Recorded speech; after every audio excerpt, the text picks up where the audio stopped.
Hello, my name is Alina Hayes, and for my environmental geology video, I will be talking about plate boundaries and their characteristics. The first type of plate boundary we'll be talking about today are transform plate boundaries. Transform plate boundaries occur when two tectonic plates slide next to each other. They are most common on the ocean floor, but they can still occur on land as well. Pictured here is the San Andreas Fault, which is a great example of a transform plate boundary found on land.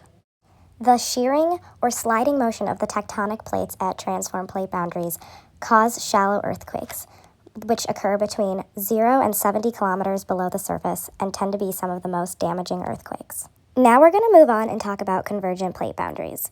There are three types of convergent plate boundaries: oceanic-oceanic, continental-continental, and continental-oceanic.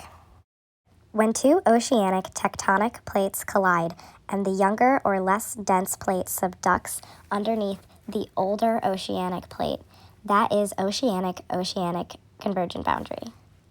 We have this type of boundary to thank for the Japanese Island Arc and the Marianas Trench. Pretty much the same occurs in a continental-continental boundary. Here, the lighter or less dense continental tectonic plate will subduct underneath the denser or older continental tectonic plate.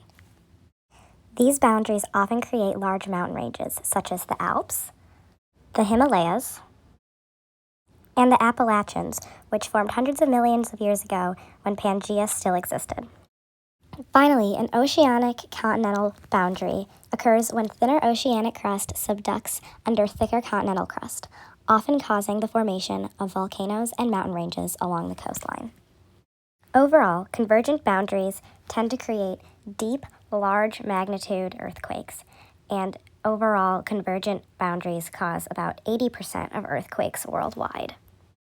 The third and final type of plate boundary we will be discussing today are divergent plate boundaries.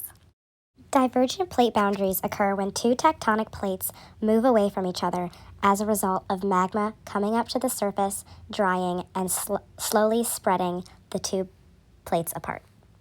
Almost all divergent plate boundaries are found at the bottom of the ocean, where they are called mid-ocean ridges. However, divergent plate boundaries can occur on land. A great example of this includes the East African Rift Valley. Overall, divergent plate boundaries cause small but relatively common earthquakes. That is all for today, and I hope you enjoyed my brief description of the three types of plate boundaries.